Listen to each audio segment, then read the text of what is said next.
Why is Raila Odinga using the governors in his campaigns? That's the question which most Kenyans are currently asking. And to answer that question, you need to understand and follow what the deputy president is saying about the governors. William Ruto is currently very bitter with most governors for supporting Raila Amolo Odinga. So in this video today, I want us to look at the main reasons why Raila Amolo Odinga is effectively using the governors for his campaigns ahead of 2022 general election. Whether the governors will deliver or not is something we can't tell as of now. But before we do all those, if you're watching this channel for the first time, I want you to take a second or two and click the subscribe button so that next time we produce a video like this, YouTube will automatically notify you. And to the subscribers, I want to continue to thank you guys for your continued support. Because without that support, this channel cannot be where it is today. So I want you guys to just give this particular video thumbs up. Just click the thumbs up now. For those who can, please drop your comments so that we can generate, because sometimes I read most of the time, I read the comments and I learn a lot. So if you can, please just drop your comment on your thoughts. For example, why do you think Raila Odinga is using governors for his campaigns? And in my next video, and this is why the comment section is very important, I want to do an analysis why leaders from the coastal region snubbed Raila Odinga's meeting this week.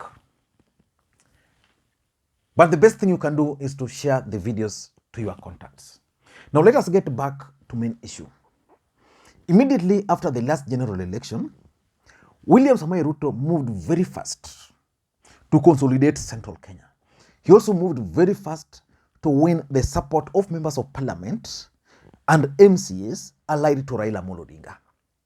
He went to the coast, picked Aisha Jomwa, Jicho Pevu, and almost majority of members of parliament from there. The deputy president went to Western Kenya, picked the members of parliament allied to Raila Amolo Odinga, some allied to Musalia Mudavadi. He then went to Kisii, consolidated, because Kisii did not produce a single ODM member of parliament. Even those who were allied to Raila Odinga, they were never ODM. So he went and consolidated the support of those members of parliament. In central Kenya, the deputy president consolidated the support of almost all members of parliament from that region. He went further and won the support of most MCAs. I remember at some point in Nairobi, when the deputy president held a rally and he paraded close to 200 MCAs in his rallies. So while the deputy president was focusing on MCAs and MPs, Raila Odinga was watching. And Raila Odinga then went for the members of parliament. As a matter of fact, the deputy president had focused on members of parliament and MCAs to create the perception that he controls parliament and maybe the county assemblies, something which worked in his favor.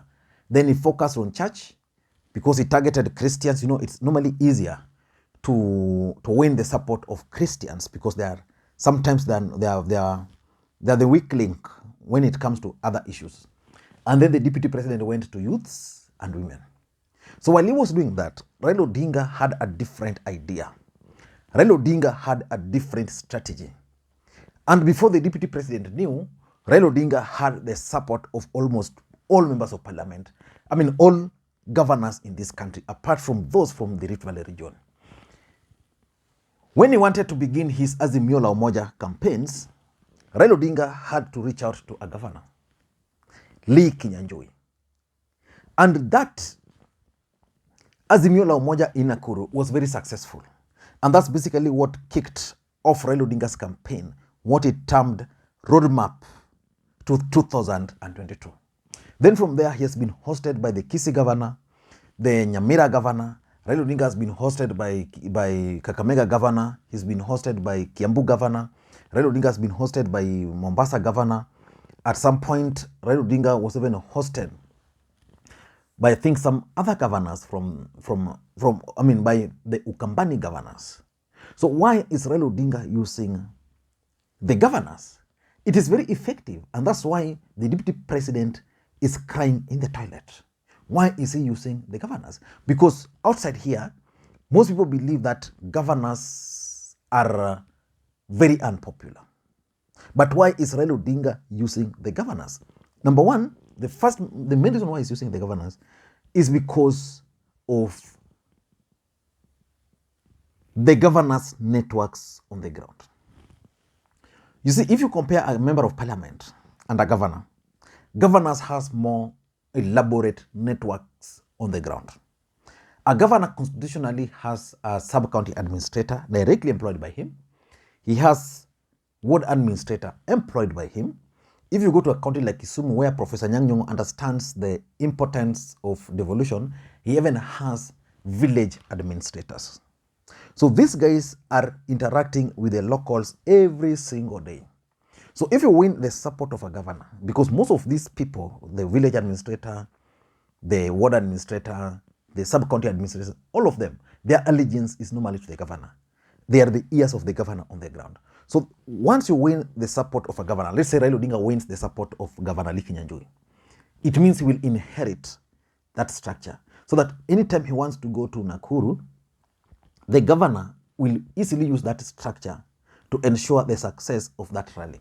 For example, if a governor has village administrator, 1,000 of them, he will only tell them, please, we are going to have this meeting, and I want you guys, each one of you, to bring 5,000 people. I mean, to bring only 5 people. It will be done. Whether they are 200, we'll just tell them, I just need 20, each one of you to bring 20 people. These guys will bring those 20 people. If you have 200 and each one of them brings 20, that's 4,000. So it's easy to use their networks, unlike members of parliament. So that's the first reason. Number 2 is the interest of governors. Most governors are second-term governors. Most of them would want to stay in politics or stay in power. If you form the government, and most of these governors believe that at least they can land somewhere in your government, what stops them from joining you? Ruto is not giving them anything. He's not telling them that if I win, this is what I'm going to give you. Raila Odinga is probably telling them that, let's say Alfred Mutua is a young guy. Where will Alfred Mutua go after 2022? So probably he's looking into an appointment into the government, either cabinet secretary, MD of something, just to stay in power. Because the constitution, the BBI, did not even include the interest of these second-term governors. And because they want to stay in power, and Raila Odinga is reaching out to them and probably making promises to them, that's why they're supporting Raila Odinga. The third reason why Raila Odinga is using the governors is because it's not very easy to manipulate governors. Some of these governors are really tough-headed. Why? Because they have resources. A governor is like a president. He has his own resources. He's managing. Constitutionally, he'll be given money to manage. There's nothing you can do about it. They have the powers. You know, they are unlike members of parliament, where members of parliament would go like, I was being told, the deputy president used to give, this was I was told, by the way, by someone very close to Aisha Jomo, that the main reason why Aisha Jomo joined Ruto was because Ruto used to give her 300,000 every week to go to the ground. By that time, the DP still had power. Then you would identify one road or two, facilitate or use the influence for that road to be constructed. Then you are told to look for a contractor. A governor has all those. So there's nothing you can tell the governor. You cannot easily manipulate a governor based on any other thing, unless if it's corruption. And if you have to manipulate them because of corruption, then it means you must be in power. And because Raila Odinga is presumably in power today with President Uhuru Kenyatta, most governors are now siding with him. So that's number 3. Number 4, I think why most governors are also working with Raila Odinga is because the deputy president focused more on MPs and MCS. And most MCS were actually used to even frustrate and undermine governors. And the truth of the matter is that majority of people in UDA, basically what Ruto did, he identified opponents of these governors. You go to Nakuru, Susan Kihika. So which means Lee Kinyanjui has to look for someone else. You go, for example, let's use Kirinyaga also. You go to Kirinyaga, Waiguru would want a situation where she's re-elected, then you openly campaign for someone else. Then what happens then? What happens then is that Waiguru will not support you. And that can be replicated across the entire country. So the deputy president focused more on MPs and MCs. And some of the MCs were actually used to frustrate and undermine some of these governors. And that's why Raila Odinga has found it very easy to use some of the governors. Number 5 is the resources. The truth of the matter is that politics is a very expensive venture. Raila Odinga went to Lamu over this weekend, and he also went to Kilifi, Kwale, and Mombasa. The Kilifi, the Lamu event was primarily organized by the governor. So it means it was easy to organize that event for Raila Odinga because the governor, number one, has the structures, he has the money. You know, a governor will not ask for small things. Like if Raila is going to Lamu, he will not ask, where's the public address? Because probably the county might have a public address system. Where's the field? Where are we going to hold this event? Probably they have. Where are we going to sleep? Probably they know ways of doing it. So basically, the governors have resources. And because they have resources, they cannot, just like I said up there, they cannot be easily manipulated. They cannot be swayed by money. William Ruto was able to sway members of parliament. He was able to sway MCs using money. That's something which is very difficult for the governors. And number 6 is understanding the ground. The governors are based on the ground. You take Kisumu governor, from Monday to Friday, definitely is in Kisumu, unless it's an official function. You go to Busia governor, he's interacting with the people there. He's on the ground. You go to Kitui governor, he's with the people there. He has his own team on the ground telling him what the ground is saying. And because these guys are on the ground, they really understand what the ground is saying. And because of that, Raila Odinga is using them, and it's making his campaigns so effortless. Number 7 is that you can easily manage governors, unlike MPs. And you can also replace them at the same time. What do I mean? How many governors do we have in this country? 47, right? How many members of parliament do we have in this country? Over 300 members of parliament. So managing 47 people is easy. So you'll identify that this guy is with me, this guy is not with me, this guy one is with me. Uyo is still undecided. How do I go about it? Something like that. For example, let's take the case of Kilifi. The governor was a close ally of Raila Odinga. Then the governor, in his own wisdom, decided to chart his own political path. So Raila Odinga was able to easily identify Gideon Mungaro and brought Gideon Mungaro on board. So basically, he's managed to manage Kingi, and at the same time, he has also managed to replace him. Now, if you have 20 governors supporting you, then again, you can easily manage them. But what about MPs? For example, William Ruto is claiming that he has 200 members of parliament. It's very difficult to manage them.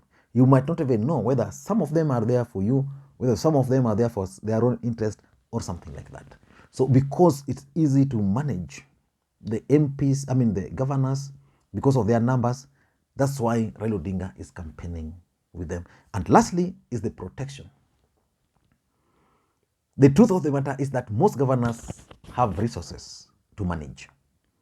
And the other truth is that most of them are mismanaging these resources.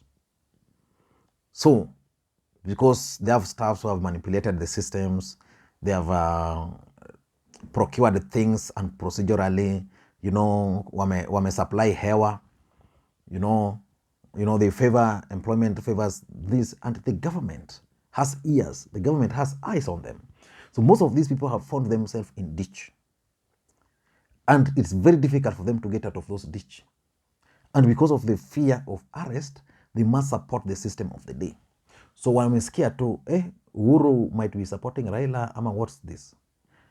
So it's Raila. So they are following Raila Odinga just because they hope that by supporting Raila Odinga, they can be easily forgiven. And because of that, Raila Odinga is also using them. You know, if you bring yourself for protection, then it means you can also support a cause. I don't know what you think, but in my view, those are the reasons why I strongly believe that Raila Odinga is using the governors for his campaigns, and he's been using them effectively. And there are certain governors who are likely to make a comeback to Raila Odinga. I'm going to do another video maybe tomorrow over those governors. Thank you guys, and please, may you have a good day. Bye-bye.